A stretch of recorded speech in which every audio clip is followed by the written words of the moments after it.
Satyabama Institute of Science and Technology, Chennai and Sri Perumbudur. Godavari Kaveri Gundar இணைப்பு திட்டத்தை விரைவுபடுத்த கோரி பிரதமர் மோடிக்கு முதல்வர் விஜய் கடிதம். தமிழ்நாட்டின் நீர் தேவைக்கு 3 ஆறுகளின் இணைப்பு அவசியம் என்றும் வலியுறுத்தல்.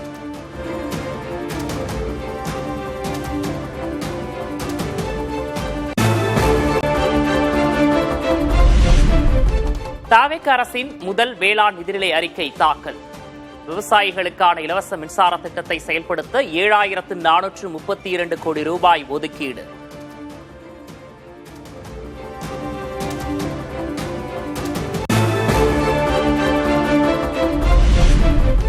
சூப்பர் எல்னினோவால் தமிழ்நாட்டில் 12 மாவட்டங்கள் பாதிக்கப்படும் அபாயம் இருப்பதாக பட்ஜெட்டில் கவலை.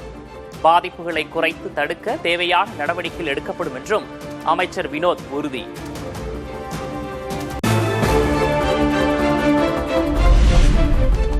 வேளாண் விளை பொருட்களுக்கு 100% பயிர் காப்பீடு வழங்க தமிழக அரசு முடிவு. தமிழ்நாட்டில் பிரதம மந்திரி பயிர் காப்பீடு திட்டத்தை செயல்படுத்த பட்ஜெட்டில் 648 கோடி ரூபாய் ஒதுக்கீடு.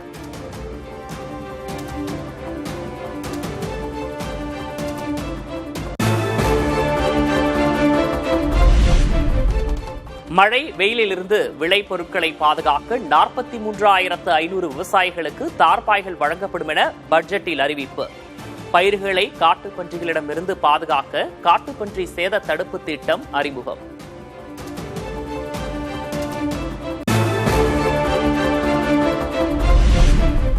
மாவட்ட அளவில் அதிக மகசூலை ஈட்டும் விவசாயிகளுக்கு வெற்றி விவசாயி விருது வழங்கப்படும் என அறிவிப்பு.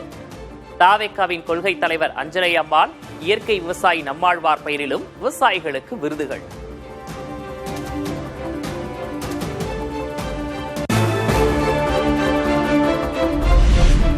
அண்ணல் அம்பேத்கர் வேளாண் உதவி திட்டத்தின் கீழ் ஆதி திராவிட மற்றும் பழங்குடியினருக்கு 20% கூடுதல் மானியம். ஆழ்துளை அல்லது குழாய் கிணறுகளுக்கான மின் மோட்டார், சூரிய சக்தி பம்பு செட்டுகளுக்கு 100% மானியம் வழங்கப்படும்.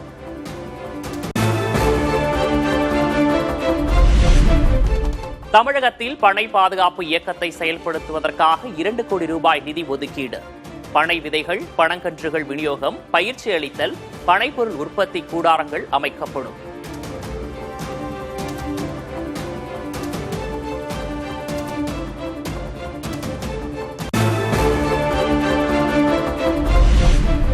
வெற்றி இல்லத்தரசி வீட்டுத் தோட்டம் மூலம் மாடி தோட்டம் அமைக்க ஊக்குவிப்பு. இடுபொருள் தொகுப்புகள், விதை, நிழல்வலை குடைகள், குடில்கள் வழங்கப்படும்.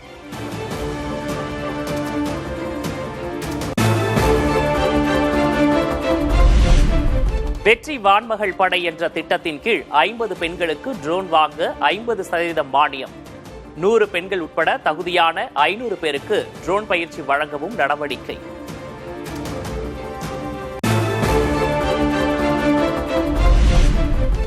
கும்பகோணம் அருகே சாக்கோட்டையில் நம்மாழ்வார் பெயரில் புதிய உயிர்ம வேளாண்மை பட்டய படிப்பு கல்லூரி. புதிய கல்லூரிக்காக வேளாண் நிதிநிலை அறிக்கையில் 5 கோடி ரூபாய் ஒதுக்கீடு.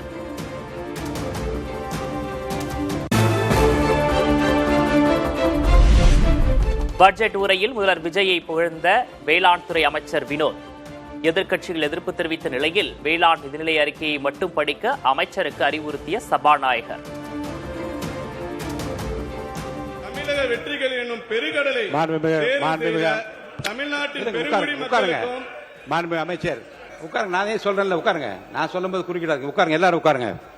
வேளாண்மை உழவர் நலத்துறை மாண்புமிகு அமைச்சர் அவர்கள் வேளாண்மை நிதிநிலை அறிக்கை என்று தாங்கள் அவை முன் வைத்திருக்கிற அந்த அறிக்கையை மட்டும் விரிவாக படிக்கும்படி நான் கேட்டுக்கொள்கிறேன்.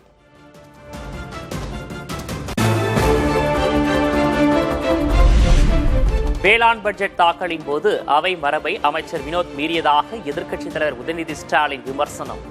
மரபை மீறி முதல்வர் விஜயை புகழ்ந்து பேசியதாகவும் குற்றச்சாட்டு.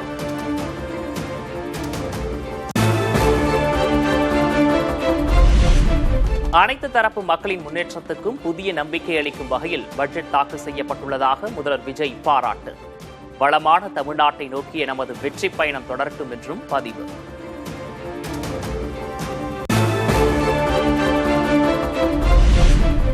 தாவேக அரசின் வேளாண் பட்ஜெட்டில் புதிதாக ஒன்றுமில்லை என எதிர்க்கட்சித் தலைவர் குற்றச்சாட்டு. பயிர்க்கடனை முழுமையாக தள்ளுபடி செய்வதாக கூறி விவசாயிகளை ஏமாற்றிவிட்டதாகவும் விமர்சனம். இந்த பட்ஜெட்ல உருப்படியா எதுவுமே கிடையாது. ஆனா இன்னைக்கு விவசாயிகள் நீங்க தேர்தல் வாக்குறுதியில் சொன்ன மாதிரி முழு கடன் தள்ளுபடி வேணும் அப்படின்னு கேட்டுட்டு இருக்கிறாங்க. அதற்கு எந்த விதமான பதிலையும் வழக்கம் போல இந்த முதலமைச்சர் வாய் திறக்கிறது இல்லை.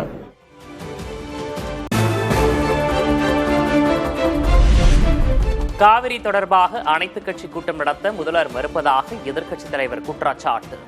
காவிரி பிரச்சினை பற்றி நாளை பேச திமுக ஒத்திவைப்பு தீர்மானம் கோரியுள்ளதாகவும் உதயநிதி ஸ்டாலின் அறிவிப்பு. மேகதாது அணை விஷயத்தில் அனைத்துக் கட்சி கூட்டத்தை கூட்டி தமிழ்நாட்டில் இருக்கக்கூடிய அனைத்து கட்சிகளும் ஒரே கருத்தில் இருக்கிறாங்க, ஒற்றுமையா இருக்கிறாங்கிறத காட்டுவோம் அப்படின்னு தொடர்ந்து முதலமைச்சருக்கும் இந்த அரசுக்கும் நம்ம திமுக சார்பாக கோரிக்கை வச்சுக்கிட்டே இருக்கிறோம். அதற்கும் வழக்கம் போல இந்த முதலமைச்சர் வாயை திறந்து பதில் சொல்ல மாட்டேங்கிறாரு. ஒத்திவைப்பு தீர்மானம் கொண்டு வரணும், எங்களுக்கு காவேரி பிரச்சனை பற்றி பேசணும், விவசாயிகளுடைய பாதிப்பு குறித்து அவையில் விவாதிக்கணும்னு சபாநாயகர்கிட்ட எங்களுடைய கடிதத்தை கொடுத்திருக்கிறோம். மேகதாட்டு விவகாரத்தில் திமுக அதிமுகவை திருப்திப்படுத்துவதற்காக அனைத்துக் கட்சி கூட்டம் கூட்ட முடியாது. தமிழ்நாட்டுக்கு தண்ணீர் வரக்கூடாது, முதல்வருக்கு நல்ல பெயர் கிடைக்கக்கூடாது என திமுக செயல்படுவதாக அமைச்சர் நிர்மல்குமார் குற்றச்சாட்டு.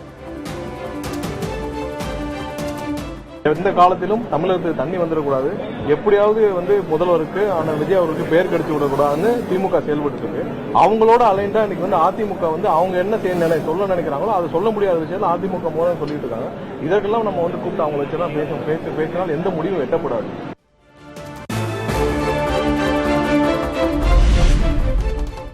வேளாண் பட்ஜெட் தாக்கல் செய்யப்பட்ட நிலையில் அவைக்கு கருப்பு சட்டை அணிந்து வந்த திமுக எம்எல்ஏக்கள் மேகதாட்டு அணை உள்ளிட்ட காவிரி விவகாரத்தில் தவிக அரசு நடவடிக்கை எடுக்கவில்லை என குற்றச்சாட்டு.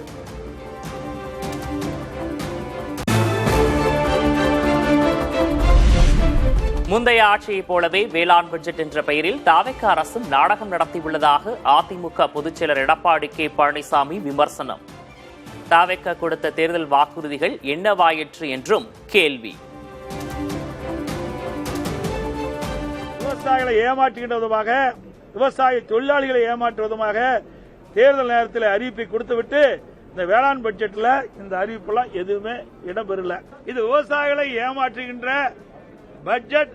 இவர்களும் கடந்த கால ஆட்சி போல வேளாண் பட்ஜெட் என்ற ஒரு நாடகத்தை இன்றைய தினம் அரங்கேற்றிருக்கின்றார்.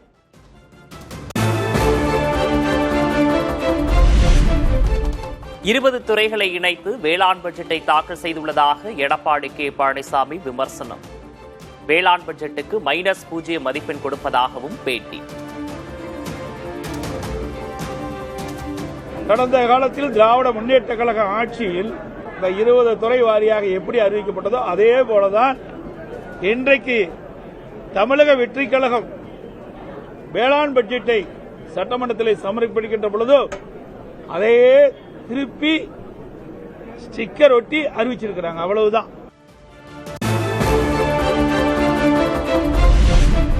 தமிழக அரசின் வேளாண் பட்ஜெட் மற்றும் ஒரு பெயர் மாற்ற நிகழ்வு என திமுக தலைவர் மு.க. ஸ்டாலின் விமர்சனம். காவிரி படுகை விவசாயிகளுக்கு ஏதுமில்லாத வெற்று வேளாண் பட்ஜெட் என்றும் குற்றச்சாட்டு.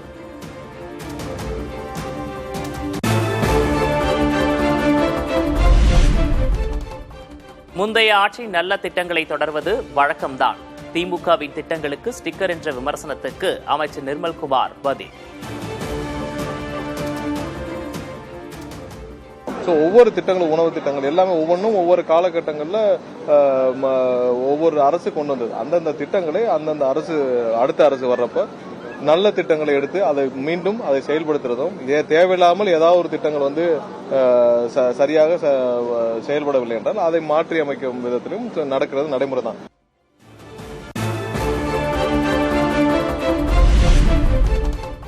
விவசாயிகள் எதிர்பார்த்த முக்கிய திட்டம் குறித்த எந்த அறிவிப்பும் இல்லை என பிரேமலதா விஜயகாந்த் குற்றச்சாட்டு.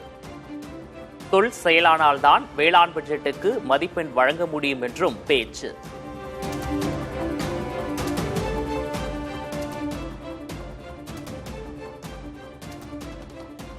பல்வேறு விஷயங்கள் இன்னைக்கு அறிவிக்கப்படல. ஏற்கனவே அறிவிச்ச திட்டங்களை அறிவிக்கக்கூடிய ஒரு நிலைமை தான் இருக்கு. இன்னைக்கு இது வெறும் நம் சொல்லாக தான் எடுத்துக்கொள்ள முடியும். இது என்றைக்கு செயலாக்கம் பெற்று எப்ப மக்கள் பெனிஃபிட் ஆறாங்களோ அன்னைக்கு நீங்க கேளுங்க, இந்த ஆட்சிக்கு நம்ம எவ்வளவு மார்க் நம்ம தரலான்னு அன்னைக்கு நான் சொல்றேன்.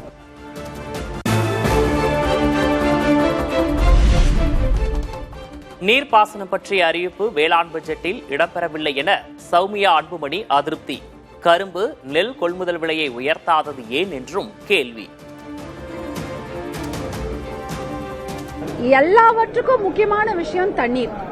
நீங்க இவ்வளவு பெரிய பட்ஜெட்டை டீடைலா போட்டிருக்கீங்க, ஆனா தண்ணீருக்கான முக்கியத்துவத்தை கொடுக்கவே இல்லை.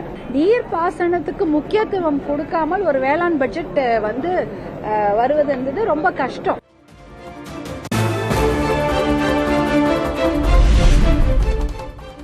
தமிழ்நாடு இது போன்ற மோசமான பட்ஜெட்டை பார்த்ததில்லை என பாஜக மாநில தலைவர் நயினார் நாகேந்திரன் விமர்சனம். வாக்களித்த ஜென்சிக்களுக்கான எந்த அறிவிப்பும் இல்லை என்றும் சாடல். ஒரு மோசமான பட்ஜெட்டை இதுவரைக்கும் தமிழ்நாடு அரசாங்கம் பார்த்ததில்லை. ஜென்சிக்கு யாருக்குமே பெரிய அறிவிப்புகள் இல்லை. இளைஞர்களுக்கு, ஜென்சி இளைஞர்களுக்கு நிறைய திட்டங்கள் எதிர்பார்த்தாங்க. எந்த விதமான அறிவிப்புகளும் அதில் இல்லை.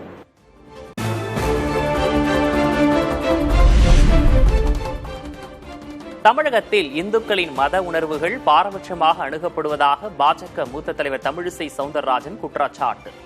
வேளாண் பட்ஜெட்டை திருப்பதி கோவிலில் வைத்து பூஜித்த போது எழுந்த எதிர்ப்பு குரல். நிதியமைச்சர் ஜெபமாலையுடன் வந்து பட்ஜெட்டை தாக்கல் செய்த போது எழவில்லை என ஆவேசம்.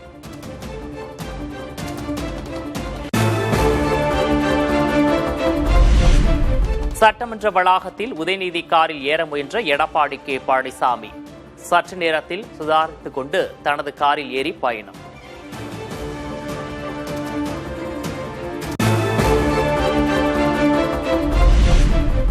அமைச்சர்கள் ஆனந்த், செங்கோட்டையன் ஆகியோருடன் அதிமுக அதிருப்தி எம்எல்ஏக்கள் சந்திப்பு. SP Velumani, CV. Shanmugam, KP. Anbazhagan மூவரும் சந்தித்து ஆலோசனை.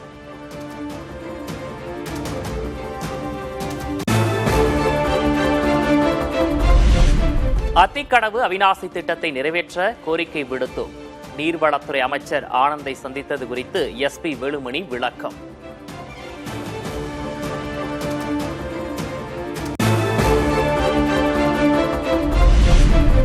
தமிழகம் புதுச்சேரிக்கு 2 நாள் பயணமாக வரும் 8ஆம் தேதி சென்னை வருகிறார் மத்திய உள்துறை அமைச்சர் அமித்ஷா.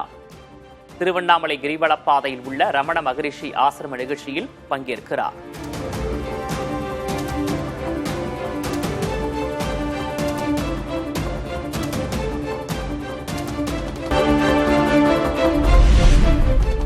முன்னாள் அமைச்சர் பொன்முடிக்கு பிடிவாரண்ட் பிறப்பித்தது சென்னை ஜார்ஜ்டவுன் நீதிமன்றம். சைவ, வைணவ சமயங்கள் மற்றும் பெண்கள் குறித்து அவதூறாக பேசியதாக தொடரப்பட்ட வழக்கில் நடவடிக்கை.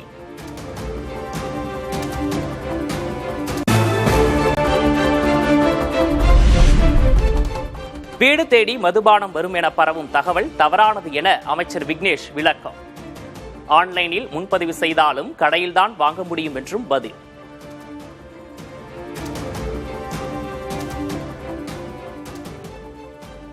ஆன்லைன்ல தான் கொடுக்கவே இல்லையே. நீங்க ஆன்லைன்ல பே பண்ணிட்டு கடைக்கு போனா தானே உங்களுக்கு அந்த ப்ராடக்ட் கொடுப்பாங்க. இது டெலிவரி கிடையாது. எப்படி டெலிவரி? இது வந்து பேமெண்ட் மெத்தட் தான். இது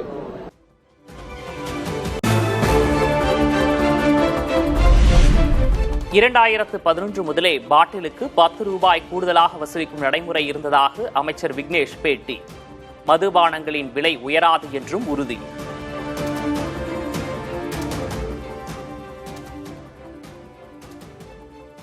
இந்த 10 ரூபாங்கிறது இன்னைக்கு நேற்று இல்லையாமா, 2011 இருந்து இந்த 10 ரூபா, 5 ரூபா, 2 ரூபா பிரச்சனைகள்லாம் இருக்குன்னு சொல்லி கடந்த அமைச்சர்கள் பேசின அந்த விவாதங்கள் எல்லாம் பார்த்தேன். மதுபான விலைகள் ஏறாது. நான் தெளிவாக சொல்றேன், எங்களுடைய நோக்கம் மதுபானத்தை வித்து அரசுடைய வருவாயை பெருக்கிறது எங்க நோக்கம் கிடையாது.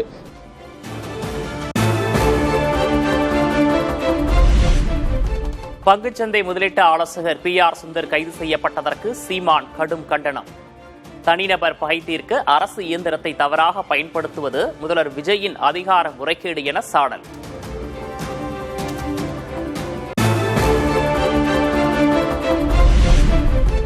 முதல்வர் விஜயின் மனைவி சங்கீதா தாக்கல் செய்த விவாகரத்து வழக்கு நாளை செங்கல்பட்டு குடும்பநல நீதிமன்றத்தில் மீண்டும் விசாரணை.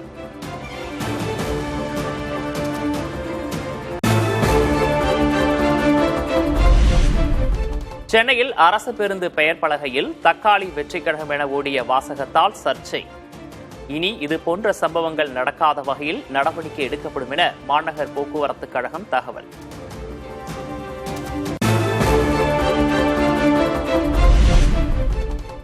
பஞ்சாபில் நகர பகுதிகளில் ஒரு மரத்தை வெட்டுபவர்கள் 10 மரக்கன்றுகளை நட வேண்டும் என்ற மசோதாவுக்கு அமைச்சரவை ஒப்புதல். மரத்தை வெட்டும் முன் அரசிடம் அனுமதி பெற வேண்டும் என்பது உள்ளிட்ட கட்டுப்பாடுகளையும் கொண்டுவர திட்டம்.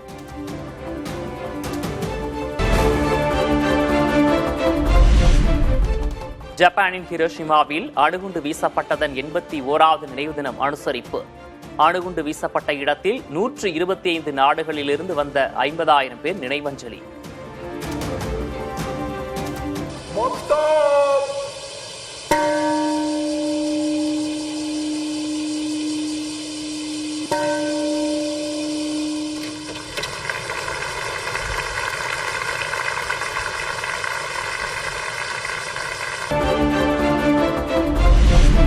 பரந்தூர் விமான நிலைய திட்டம் தொடர்கிறதா அல்லது கைவிடப்படுகிறதா என மக்களவையில் திமுக எம்பி தயாநிதி மாறன் கேள்வி.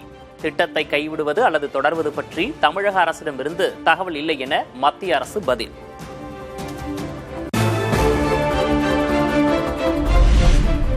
பிரதமர் மோடி 2026ஆம் ஆண்டில் இதுவரை 13 நாடுகளுக்கு சுற்றுப்பயணம் சென்ற வகையில் 74,58,00,000 ரூபாய் செலவு.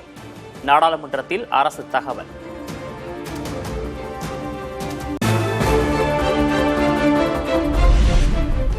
அயோத்தி ராமர் கோயில் உண்டியல் பணம் முறைகேடு தொடர்பாக இன்றும் நாடாளுமன்ற வளாகத்தில் எதிர்க்கட்சிகள் போராட்டம். மோசடி புகார் குறித்து மத்திய அரசு பதிலளிக்க வலியுறுத்தி முழக்கம்.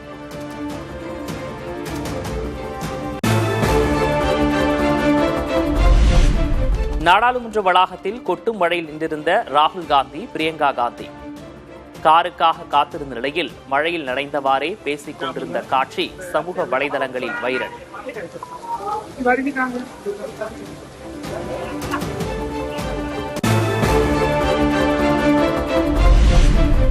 நாடு முழுவதும் சென்று மக்கள் பிரச்சனைகளை கேட்டறிய கரப்பான் ஜனதா கட்சி திட்டம். நிர்வாகிகளுடனான ஆலோசனைக்கு பின் கட்சியின் நிறுவனர் அபிஜித் தேப்கே அறிவிப்பு.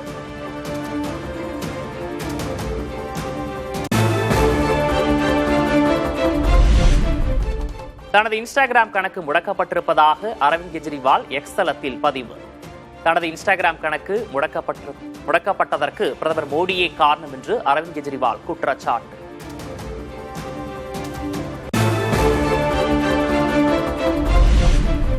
பாலியல் வன்கொடுமை வழக்கில் தெஹல்கா பத்திரிகையின் முன்னாள் ஆசிரியர் தருண் தேஜ்பால் குற்றவாளி. 10 ஆண்டு சிறை தண்டனை விதித்து மும்பை உயர்நீதிமன்றம் உத்தரவு.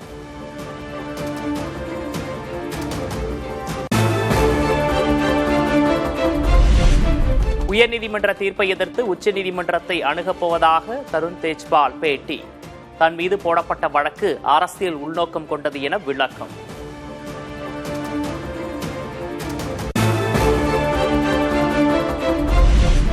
தெலுங்கானா ரக்ஷண சேனா கட்சியின் தலைவர் கவிதா தலைமையில் சமூக நீதி மாநாடு.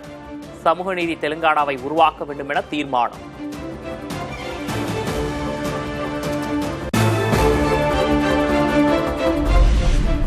ஜம்மு காஷ்மீர், லடாக் யூனியன் பிரதேசங்கள் எப்போதும் இந்தியாவின் பிரிக்க முடியாத பகுதி என வெளியுறவுத்துறை திட்டவட்டம்.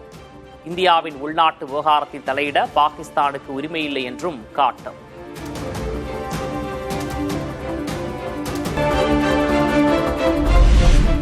தங்கம் விலை சவரனுக்கு 2,160 ரூபாய் உயர்வு. கடந்த 2 தினங்களில் சவரனுக்கு 4,400 ரூபாய் அதிகரிப்பு.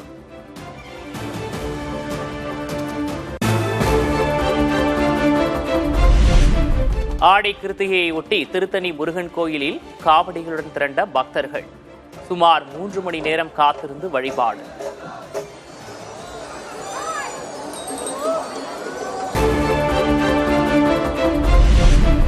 தூத்துக்குடியில் உலக பிரசித்தி பெற்ற பனிமய மாதா பேராலயத்தின் ஆண்டு திருவிழா கோலாகலம். சொரூப சப்பர பவனியில் சாதி மத பாகுபாடின்றி திரண்ட பக்தர்கள்.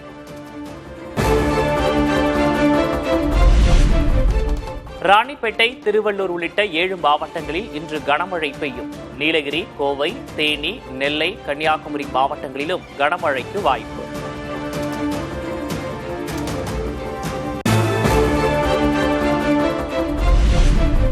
கோவை, தேனி, நீலகிரி ஆகிய 3 மாவட்டங்களில் நாளை கனமழை.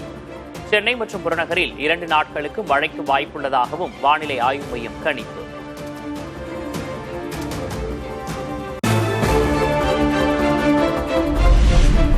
கேரளத்தின் ஆலப்புழாவில் குடியிருப்பு பகுதிகளுக்குள் புகுந்த வெள்ள நீர். சாலைகளை வெள்ளம் மூழ்கடித்ததால் வாகன ஓட்டிகள் அவதி.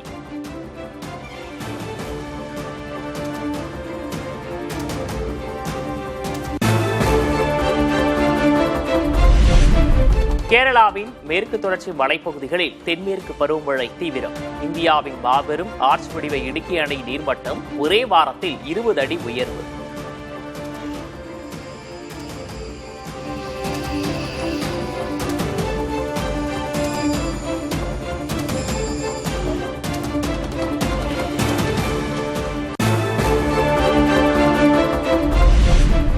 டெல்லியில் விடாது பெய்து வரும் கனமழையால் பல்வேறு பகுதிகளில் தேங்கும் தண்ணீர். கனமழை எச்சரிக்கையால் குருகிராமில் வீட்டிலிருந்து வேலை செய்ய அலுவலகங்கள் அறிவுறுத்தல்.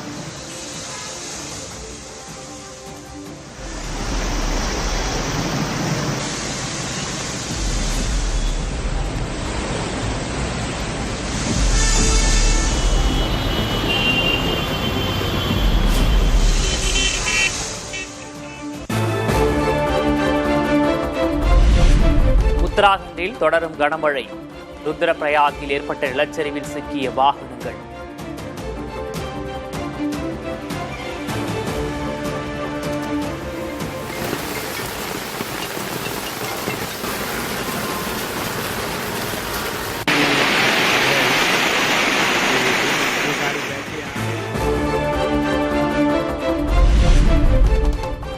லக்னோ கான்பூர் விரைவு சாலையில் மழையால் சேதமடைந்த பகுதிகளை மின்விசிறிகள் மூலம் உலர்த்தும் காட்சிகளால் மக்கள் அதிர்ச்சி. 4700 கோடி ரூபாய் செலவில் அமைக்கப்பட்ட சாலையின் தரம் குறித்து வாகன ஓட்டிகள் கேள்வி.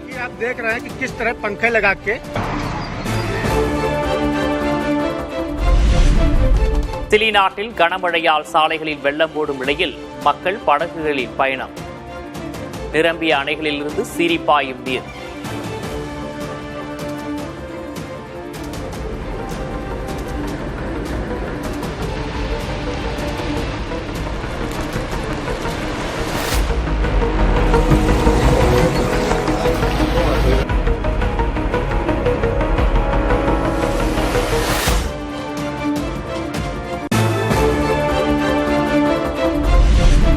தென்கொரியாவில் அதிகரிக்கும் வெயிலின் வீச்சு. வெயில் பாதிப்புகளிலிருந்து மக்களை பாதுகாக்க அதிகபட்ச ஏற்பாடுகளை மேற்கொள்ள அதிகாரிகளுக்கு அதிபர் உத்தரவு.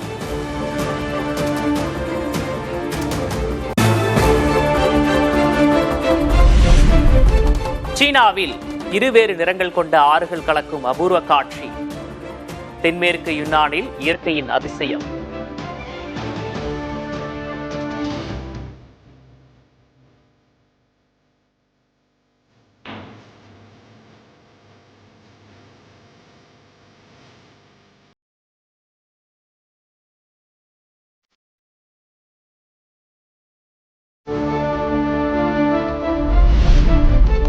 பதினாறு மெகாவாட் மின் உற்பத்தி திறனுடன் பிரம்மாண்ட காற்றாலை அமைத்த சீனா. உற்பத்தியை தொடங்கியது கடல் மீது அமைந்த உலகின் மிகப்பெரிய காற்றாலை. Satyabama Institute of Science and Technology, Chennai and Sri Perumbudur.